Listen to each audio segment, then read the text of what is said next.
네, 사랑하는 청년부 공동체 여러분 반갑습니다. 새로운 한 해가 시작됐습니다. 2021년 올 한 해 모든 청년부 지체들에게 하나님의 은혜와 평강이 충만하게 넘치기를 소망합니다.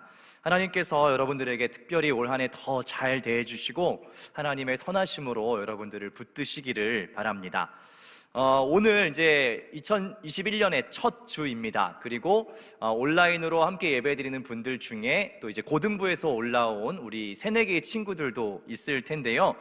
새로운 한 해를 열면서 오늘도 역시 또 제가 좋아하는 인사법으로 함께 인사하면 좋겠습니다. 우리 새내기 분들은 처음 이렇게 보시는 걸 텐데 목사님 되게 힙합을 좋아해가지고 힙합 스타일로 한번 인사를 해보려고 해요. 그래서 어떻게 하는 거냐면 이렇게 오른손을 이렇게 주시고 제가 이렇게 톡 부딪히면서 요 형제요 이렇게 얘기할 때 지금 비대면이니까 화면에 이렇게 톡 터치를 하시면서 같이 이렇게 주먹을 마주해서 인사를 해주시면 되겠습니다. 함께 인사해 볼까요? 요 형제요 톡 요 자매요. 네, 감사합니다. 우리 온라인으로 함께 예배하는 모든 분들 하나님께서 오늘도 말씀의 은혜를 부어 주시기를 원합니다. 2021년 첫 달 1월 시리즈 설교의 주제는 예수를 따르는 제자들 Discipleship이라는 주제입니다. 올해 우리 광성교회 연간 주제가요, 장성한 분량까지 자라가라입니다. 그런 주제를 생각하면서 정하게 된 시리즈 설교의 주제인데요, 앞으로 5주 동안 우리가 예수 그리스도를 따른다는 것이 무엇인지, 예수님의 제자가 된다는 것이 어떤 의미인지를 더 깊이 살펴보는 시간이 되면 좋겠습니다. 오늘은 그 첫 번째 시간으로 당신은 제자입니까? 라는 제목으로 함께 말씀을 나누겠습니다. 여러분들은요, 무언가를 굉장히 열렬하게 좋아해 보신 기억이 있으신가요? 아니면 지금 아주 열심히 좋아하는, 어떤 열광하는 것들이 있으신지 참 궁금합니다. 저의 그 삶을 이렇게 돌아보면 저는 이렇게 시기마다 뭔가에 굉장히 이렇게 매력을 느껴서 푹 빠져 있었던 것들이 다양하게 있었던 것 같습니다. 굉장히 많은데요.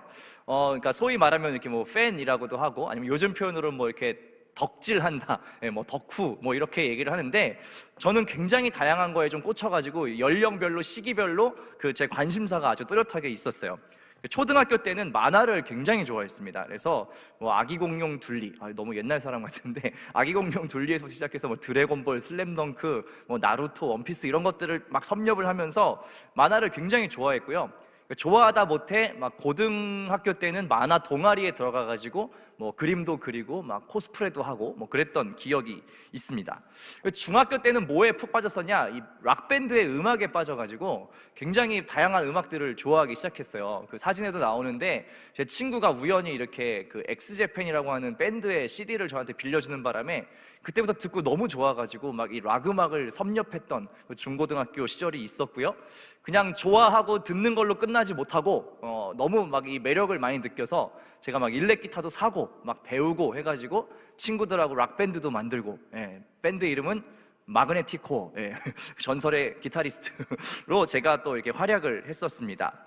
그리고 여러분 잘 아시는 것처럼 제가 또 힙합도 굉장히 좋아해가지고 청년이 되고 나서는 힙합에 푹 빠졌습니다. 그래서 그냥 듣는 걸로 또 만족하지 못하고 뭘 했냐, 막 MR을 다운받아가지고 가사를 쓰고 막 집에서 마이크 사갖고 녹음하고 뭐 이런 일들까지, 막 공연도 하고 이런 일들도 있었죠.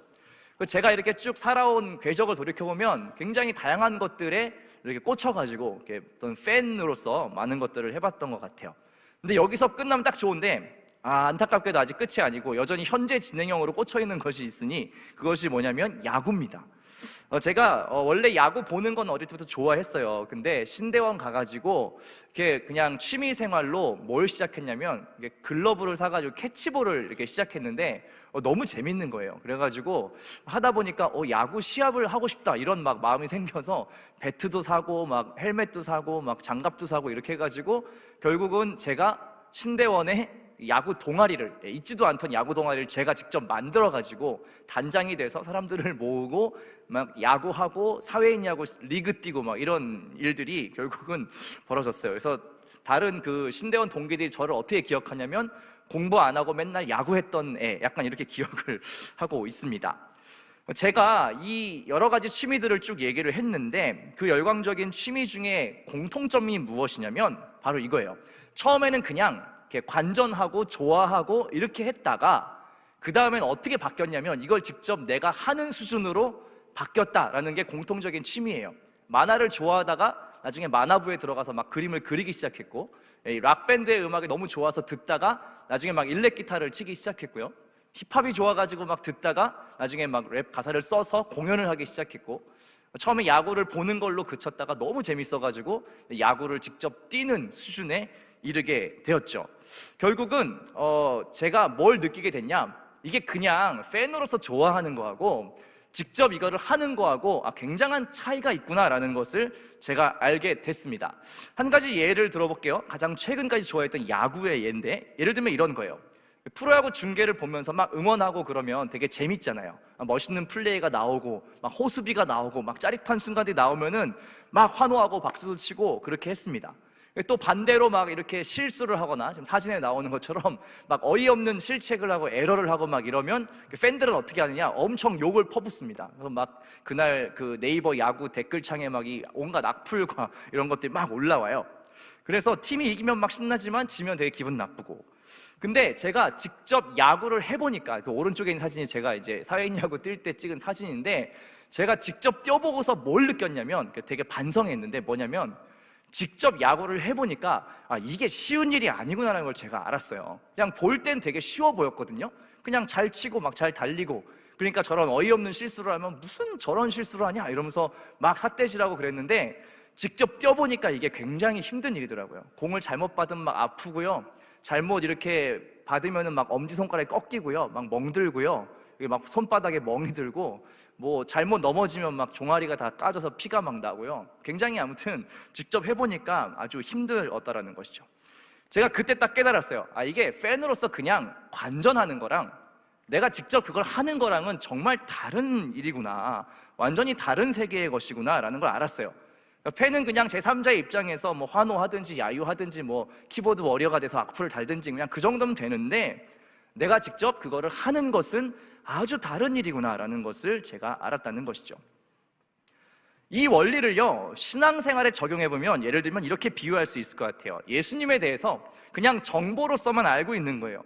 그냥 관전하는 거예요. 예수님에 대해서 예수님 막 병도 고치시고 막 기적도 행하시고 나를 위해서 막 십자가도 지셨고 막 눈물도 좀 흘리고, 그냥 예수님의 어떤 삶을 제3자의 입장에서 그냥 관전하는 거예요. 되게 멋있다, 되게 좋아 보인다, 나를 위해서 이렇게 힘든, 막 이러면서 뭔가 그냥 막 감정적인 동요나 리액션들은 해요. 근데 딱 거기까지만 이러는 거죠. 팬의 입장에선 딱 거기까지예요. 그냥 제3자의 관점에서 예수님에 대한 어떤 정보를 그냥 소비하고 그렇구나 하고 그냥 끄덕끄덕 하는 정도지요.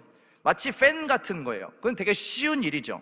그냥 만화를 보는 거, 만들어진 음악을 듣는 거, 그런 건 다 쉬운 일인데, 실제로 우리의 신앙생활이 그런 것인가요? 그냥 예수님에 대해서 관람하고 그냥 관전하고 먼발치에서 그렇구나 하는 것이 우리의 신앙생활이냐는 것이지요.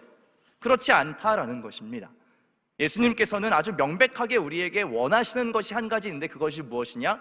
제자가 돼서 내가 살았던 그 삶과 길을 너희가 따르기를 원한다라는 것이에요. 제자도라고 하는 것이죠. 제자의 길을 따라와라 라는 거예요. 제자도에 대해서 다양한 정의가 있는데요, 쉽게 얘기하면 무엇이냐? 예수 그리스도가 보이시고 사시고 걸었던 그 삶의 방식을 그대로 따르라는 것이에요. 삶의 가치관, 행동, 말, 모든 것이 그 예수 그리스도의 사셨던 대로 닮아가는 것이 제자도입니다. 그런데 여러분, 한국 기독교회, 그리고 저와 여러분들의 문제점, 약점이 뭔지 아십니까? 예수의 제자가 되기보다는 그냥 교회 다니는 교인이 되는 거예요. 아니면 예수님의 그 가치관과 삶의 방식을 따르기보다는 어떤 목사의 철학을 따르는 사람들이 많다는 거예요. 아니면 나의 신념을 따르거나, 아니면 그냥 적당히 이 정도면 괜찮습니다, 내가 이 정도면 신앙생활 곧잘 하고 있습니다 라고 생각하면서 사는 사람들이 많다라는 것이지요. 그러나 분명히 예수님은 자신을 따르는 삶의 제자들을 찾고 계시다라는 것입니다. 오늘 우리가 함께 읽은 이 마가복음의 본문은 예수님께서 제자들을 부르시는 장면입니다. 잘 알고 계시는 베드로와 안드레, 야고보와 요한을 부르시는 장면이지요. 이미 여러분들이 굉장히 잘 알고 계시는 본문입니다. 그래서 특별한 부연 설명이 필요 없는 아주 명확하고 분명한 행동들로 가득 찬 장면이지요. 예수님께서 갈릴리 바다에서 고기를 잡고 있던 어부들에게 뭐라고 말씀하세요? 나를 따라와라 라고 이야기하십니다. 그리고 제자들이 그것에 반응해서 예수님을 따르는 장면이지요. 굉장히 익숙한 이 장면 속에서 우리가 주목해야 될 것은 무엇이냐? 예수님의 그 부름, 나를 따라와라 라고 하는 것에 대한 제자들의 반응입니다. 우리 16절의 말씀을 먼저 같이 읽어보겠습니다. 함께 읽습니다. 갈릴리 해변으로 지나가시다가 시몬과 그 형제 안드레가 바다에 그물 던지는 것을 보시니 그들은 어부라. 예수님께서 갈릴리 호수, 지난주에 그 풍랑 사건에서 있었던 그 같은 장소인데요, 고기를 잡고 있던 베드로와 안드레를 보셨어요.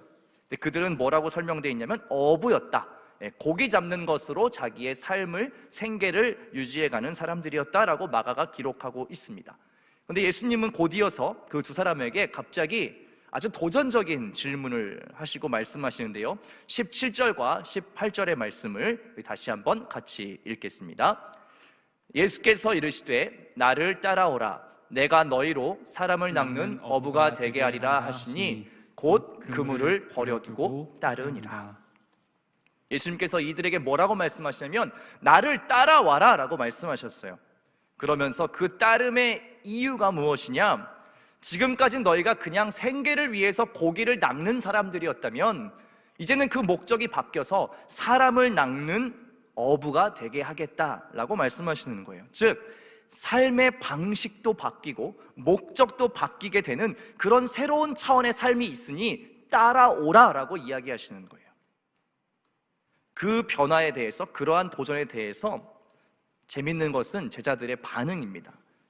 18절에 보면 이렇게 기록되어 있죠. 곧 그물을 버려두고 예수를 따랐다라고 기록되어 있습니다. 또 이어지는 19절과 20절에는 야고보와 요한을 부르는 아주 유사한 이야기가 한 번 더 나오는데요, 19절과 20절도 같이 읽어보도록 하겠습니다. 조금 더 가시다가 세베대의 아들 야고보와 그 형제 요한을 보시니 그들도 배에 있어 그물을 깁는데 곧 부르시니 그 아버지 세베대를 품꾼들과 함께 배에 버려두고 예수를 따라가니라.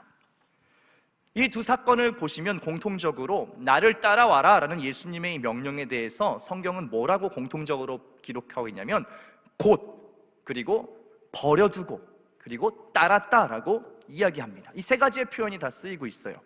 같은 방식으로 이 두 그룹의 사람들을 부를 때 동일하게 곧, 버리고, 따랐다 이렇게 이야기하고 있는 것이죠. 곧이라는 것은 선택에 있어서 망설이지 않았다라는 것이에요. 그리고 버렸다라는 것은 자기들의 삶을 이제껏 유지했던 그 방식을 내려놓고 주님을 따랐다라는 것입니다. 그리고 마지막으로 따라가다라는 것은 새로운 삶의 정체성으로 불렀을 때 그 길을 기꺼이 선택해서 걸어갔다라는 것입니다. 즉 이 제자들은 예수님의 그 부르심, 나를 따르라 이 부르심에 아주 분명하게 그리고 즉각적으로 자신의 것들을 내려놓고 그 길을 걸었다라는 것입니다. 물론 이들의 여정이 늘 순탄하지만은 않았습니다. 이 첫 부르심에 대한 응답처럼 한결같이 주님을 따르면 참 좋은데 잘 아시는 것처럼 그렇진 못했습니다. 가끔 흔들리기도 했고요, 의심도 했고요, 주님에 대한 불신도 있었고요, 자기들의 욕망을 투사해서 다투기도 하였고요, 굉장히 연약한 모습들이 많이 있긴 하지만 적어도 이 제자들은 예수님이 부르시는 그 길에서 자기의 삶과 자기의 시간과 자기의 모든 에너지를 쏟아 넣었던 사람들입니다.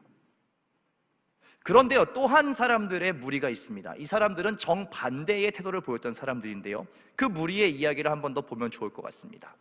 여러분 잘 아시는 오병이어의 기적 사건 아시죠? 예수님께서 보리떡 5개와 물고기 2마리로 5,000명을 먹이신 이 사건 너무 유명해서 사복음서에 다 기록되어 있는 사건입니다. 근데 마태복음과 마가복음 그리고 누가복음과 다르게 요한복음에는 마치 부록처럼 이 오병이어 사건 이후에 일어난 또 한 가지 사건에 대해서 기록을 하고 있습니다. 그것이 무엇이냐면 하나의 작은 소동인데 예수님께서 이 기적을 행하신 후에 바다 건너편으로 건너갔을 때 수많은 사람들이 예수님을 찾으려고 모여들었다라는 사건이에요. 왜냐하면 이 기적이 너무 엄청난 거여서 그 소문을 듣고 사람들이 계속 쫓아다니는 거예요. 왜요? 이런 일이 또 있을까 봐, 이런 엄청난 일을 또 보고 싶어서 사람들이 막 따라온다는 것이죠. 그래서 사람들이 바다를 건너서 예수님을 막 따라오기 시작했습니다. 근데 예수님께서 이 수많은 무리들을 보시고 뭐라고 얘기를 하시느냐, 그들의 마음속에 있는 생각과 태도를 보시고 뭐라고 얘기하시냐면 요한복음 6장 26절에 이렇게 말씀하셨어요. 함께 읽겠습니다. 내가 진실로 진실로 너희에게 이르노니 너희가 나를 찾는 것은 표적을 본 까닭이 아니요 떡을 먹고 배부른 까닭이로라. 무슨 말씀이세요? 너희가 나를 찾아온 것은 내가 누구인지 궁금해서가 아니다. 너희는 그저 이 떡을 먹고 배가 부르기 때문에 나를 따라온 것이다 라고 예수님께서 말씀하셨다는 거예요. 그냥 그 신비한 능력에 사로잡혀서 와, 그냥 배가 부르고 많은 것들 먹을 것이 있고 하니까 저분 따라가야지 라고 생각했다는 것이죠. 예수님의 삶의 방식에도 관심이 없고 예수님이 가신 그 길을 갈 의지도 없습니다. 그냥 뭐가 관심 있는 거예요? 예수님이 행하신, 예수님 손에서 나오는 그 떡들이, 그 물고기들이 좋아서 그걸 따라갔다는 거예요. 예수님 정확하게 짚어서 이야기하셨죠. 이 사람들은 그저 팬일 뿐이다. 그냥 나의 기적만을 추구하는 무리들일 뿐이다 라고 이야기를 하셨습니다. 예수님께서 정확하게 자신의 정체성을 이 무리들에게 말씀하십니다. 35절과 36절의 말씀인데요, 한 번 더 같이 읽겠습니다. 예수께서 이르시되 나는 생명의 떡이니 내게 오는 자는 결코 줄이지 아니할 것이요 나를 믿는 자는 영원히 목마르지 아니하리라. 그러나 내가 너희에게 이르기를 너희는 나를 보고도 믿지 아니하는도다 하였느니라. 내가 생명의 떡이다 라는 것은 무슨 이야기냐면 예수님께서 주시는 그 먹을 것, 실제로 먹을 이 떡과 물고기, 그것 때문에 나를 따르지 말고 나 자체를 너희가 따라와야 된다라고 말씀하시는 거예요. 그런데 부끄럽게도요, 우리 안에도 그런 모습들이 많이 있다는 것이죠. 예수님을 따른다고 이야기하지만 우리의 동기나 목적이 올바르지 않을 때가 참 많이 있습니다. 나의 욕망을 투영하거나 예수님의 손으로부터 나오는 어떤 것들은 원하지만 그분이 가시는 그 길을 함께 따라갈 만한 그런 마음이 없을 때가 참 많지요. 그냥 떡을 먹고 배가 부르니까 예수님을 다시 찾은 이 무리들과 별반 차이가 없을 때가 많다라는 것입니다. 재미있는 것은요, 예수님이 이렇게까지 말씀하시자 너희가 이 떡이 아니라 나를 추구하고 나를 따라야 된다라고 말씀하시자 그들의 반응이 아주 재미있는데요, 66절의 말씀입니다. 함께 읽습니다. 그때부터 그의 제자 중에서 많은 사람이 떠나가고 다시 그와 함께 다니지 아니하더라. 뭔가요? 더 이상 얻을 것이 없다고 생각되고 뭔가 더 어려운 것들을 제시하는 것 같으니까 이 사람들이 어떻게 했다고요? 예수를 떠나서 다시는 그와 함께 다니지 않았다라고 기록되어 있다는 것이죠. 오늘 이 두 부류의 사람들을 보면서 우리는 우리 자신의 모습을 되돌아볼 필요가 있겠습니다. 이 두 부류의 사람들과 이 반응을 통해서 오늘 주님께서는 우리에게 무엇이라고 묻느냐, 이런 질문이에요. 당신은 그저 팬입니까? 아니면 정말 주님을 따르는 제자입니까? 라는 것을 우리에게 질문하십니다. 여러분께도 묻겠습니다. 여러분은 예수님께서 살아가신 그 삶의 방식을 따라가는 제자입니까? 아니면 그냥 예수님께서 주시는 어떤 것을 추구하며 그저 팬처럼, 무리처럼 그렇게 주님을 관전하고 계시는 사람입니까? 오늘날 교회의 가장 큰 안타까움은 무엇이냐? 명목상의 그리스도인들, 교회는 오가지만 제자가 아닌 사람들을 너무나 많이 만들어냈다는 것이에요. 하나님에 대해서도 잘 압니다. 예수 그리스도에 대해서도 많은 정보를 갖고 있습니다. 지식적으로요, 많은 설교를 듣고 많은 성경 공부를 하고 하나님에 대해서는 알고 있어요. 많은 훈련도 받았습니다. 교회에서 많은 경험들도 쌓았습니다. 그런데요, 그분께서 걸어가신 그 삶의 궤적대로 따라가는 참된 제자는 의외로 많지 않다라는 것이에요. 주님을 따르는 목적이 뭐예요? 그저 죽어서 천국 가는 내세적인 신앙, 그냥 나에게 복 주시고 은혜 주시고 내 삶을 평탄하게 인도하는 그런 어떤 하나님에 대한 기대감, 아니면 내가 힘들 때는 기댈 수 있지만 뭔가 잘 되고 아니면 내 삶이 거꾸로 형통하지 않으면 그냥 내쳐버리고 있으나 마나한 그런 존재로 우리가 하나님을, 우리의 신앙을 인식하고 살 때가 참 많더라는 것입니다. 예수의 제자들을 만들지 못하는 기독교, 혹은 교회를 따르거나 특정한 목회자의 철학을 따르게 만드는 그 결과가 무엇인지 아세요? 우리가 지금 보고 있는 대로 삶의 열매도 없고 변화도 없고 영향력도 없는 나약한 그리스도인들을 만들어낸 결과입니다. 우리는 작년 한 해 동안 그것을 너무나 절실히 경험했습니다.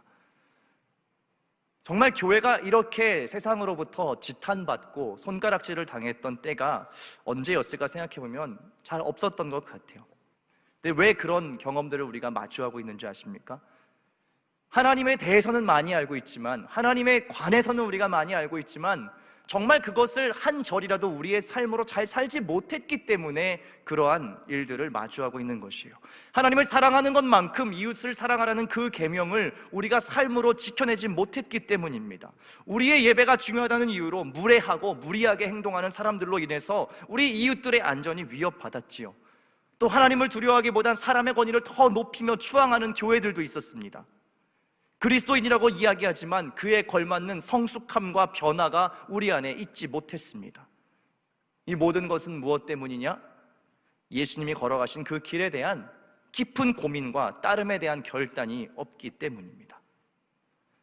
사랑하는 청년 여러분, 그리고 저 자신에게도 이 질문을 다시 한번 드리고 싶습니다. 우리는 하나님을 따르는, 그리고 주님을 따르는 참된 제자입니까? 혹은 여러분 그냥 팬이십니까? 그냥 관전하고 계시는 분이십니까? 여러분에게 주어지는 어떠한 것들이 전혀 없을 때에도 주님을 그렇게 따르실 수 있으신가요? 매일 마음이 벅차고 막 감격적이고 예배드릴 때마다 눈물 나고 그러지 않을지라도 주님 걸어가신 그 길을 따르실 수 있으신가요? 때로는 주님 따르는 것 때문에 좀 손해를 볼 때도 있고 억울할 때도 있고 희생을 감수해야 될 때도 있을 텐데 그때에도 주님 끝까지 잘 따르실 수 있으신가요? 어떤 놀라운 기적이 일어나지 않는 그저 평범한 일상 속에서도 여러분 주님을 따르실 수 있으십니까? 이 모든 것들을 해낼 수 있고 살 수 있는 것이 제자입니다.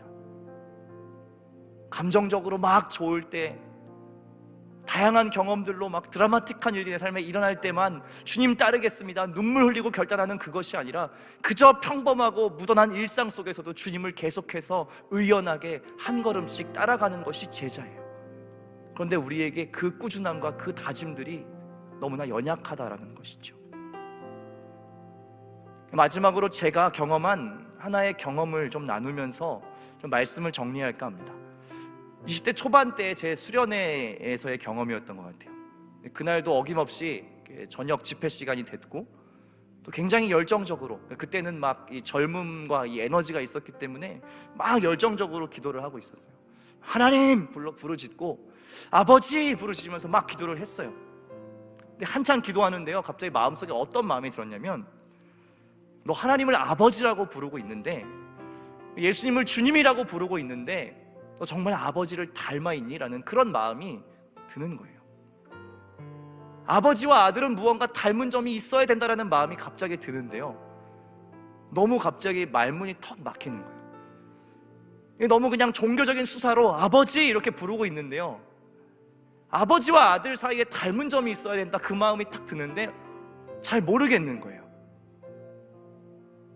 갑자기 굉장히 부끄럽고 민망하더라고요.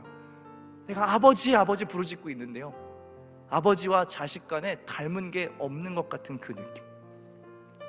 하나님이 그 마음을 주시는 거예요. 아버지와 아들은 당연히 닮은 구석이 있어야 돼 라는 마음을 주시는 거예요. 이건 너무나 상식적인 거잖아요, 그죠? 뭐 얼굴을 닮던지 목소리를 닮던지 뭐 습관이 닮던지 어떤 재능이 닮던지 아버지와 아들이라는 것은 닮은 구석이 있어야 되는 거예요. 그런데 제 안에 그런 모습이 없다는 것을 깨달았어요. 아버지라고 아무리 간절하게 부르고 입으로는 수십 번 수백 번 얘기하지만 하나님과 닮은 구석이 없다라는 것을 깨달았을 때 제 안에 이것이 굉장히 크게 다가왔어요. 그걸 가지고 막 씨름했던 것 같아요. 그렇게 기도했던 것 같아요. 하나님, 내가 아버지라고 부르는 것이 부끄럽지 않게 해주십시오. 내가 주님을 따르는 그리스도인이라고 말하는 것이 부끄럽지 않게 해주십시오. 하나님, 내가 정말 작은 것 하나라도, 거창한 이야기들 말고, 추상적인 많은 담론들 말고 작은 것 하나라도 주님 닮을 수 있게 해주십시오라고 그렇게 기도했던 것 같아요. 오랜 시간 신앙생활을 해서 스스로 되게 괜찮은 그리스도인이라고 생각하고 있었던 것 같아요. 모태신앙이었고 부모님이 다 신앙생활하셨고 3대째 그리스도인이니까 내가 하나님에 대해서 잘 알고 있다고 착각하고 있었던 것 같아요. 그런 저에게 굉장히 그 사건이 충격적인 사건으로 기억이 납니다. 사랑하는 청년 여러분, 정직하게 우리 새로운 한 해를 시작하면서 우리의 삶을 돌아보면 좋겠습니다. 그냥 교회에 습관적으로 몸만 오가거나 아니면 정말 다급할 때에만 주님을 찾고 문제가 해결되면 언제 그러냐는 듯 주님과 멀어지거나, 그런 삶을 우리가 익숙하게 살고 있지는 않은가요? 그렇다면 이 무리들을 향한 그 주님의 분명하고도 엄중한 말씀을 다시 한번 기억하십시오. 이들이 나를 찾아온 것은 떡을 먹고 배부르기 때문이다. 이 말씀이 우리의 이야기는 아닌가요? 정말 제자들을 부르실 때 나를 따라오라, 내가 사람을 낚는 어부, 새로운 차원의 삶의 방식으로 너희를 이끌겠다 말씀하실 때에 즉시 그물을 버려두고 주님을 따르시는 그 제자의 길로 다시 한번 여러분 걸어가실 수 있으시겠습니까? 한 해를 시작하면서요, 그 다짐이 우리 안에 있으면 좋겠습니다. 주님 우리에게 물으시죠. 제자입니까? 당신은 제자입니까? 너는 나를 따르는 참 제자이냐? 내가 걸어간 그 길을 너가 따라올 수 있겠느냐? 주님 우리에게 말씀하신다는 것이죠. 사랑하는 청년 여러분, 중립지대는 없습니다. 안타깝게도요, 적당한 중간지대는 없어요. 주님을 따르든지 따르지 않던지 하는 것 뿐입니다. 그런데 우리의 가장 큰 문제는 뭔지 아세요? 중립지대가 있다고 생각하고요, 적당히 그 어느 곳에 머물러 있다는 것이에요. 그런데 주님 분명히 다시 한번 말씀하십니다. 너는 팬이냐? 너는 그냥 나를 관전하는 사람이냐? 아니면 내가 걸어가는 이 길을 따라가는 제자가 되겠느냐? 우리에게 말씀하신다고요. 주님은 우리에게 자신이 걸어가신 그 길을 걸으라고 분명히 말씀하셨습니다. 아까 동규 형제가 기도하는 것처럼요, 가서 제자를 삼으라고 말씀하셨어요. 계속해서 제자를 만들어내라고 말씀하셨어요. 내가 너희와 항상 함께 할 테니 계속 내가 했던 그 모든 것들을 기억하고 지키는 제자들을 삼아라 말씀하셨어요. 이것이 복음의 생명력이고요, 이것이 주님을 따르는 것에서 경험할 수 있는 그 생동감이에요. 바라는 것은 우리가 올 한 해 동안 이러한 경험들을 풍성히 하실 수 있기를 바라고요, 우리가 그동안 명목상의 그리스도인으로 그저 그렇게 살아왔다면 이제는 정말 주님을 따르는, 그 작은 삶의 한 절이라도 주님을 따르는, 닮아가는 그러한 참 제자로 새롭게 거듭날 수 있기를 주님의 이름으로 부탁드립니다. 이 시간 같이 찬양하고요, 좀 기도할 텐데 정말 주님을 닮기 원합니다. 하나님의 뜻이 나의 뜻이 되게 하여 주시고, 주님의 성품이 나의 성품이 되게 하여 주시고, 정말 주님의 그 권능이 나의 권능이 될 수 있도록 참 주님과 닮은 삶을 살아갈 수 있게 해달라고 우리 이 시간 같이 마음 모아 찬양하겠습니다.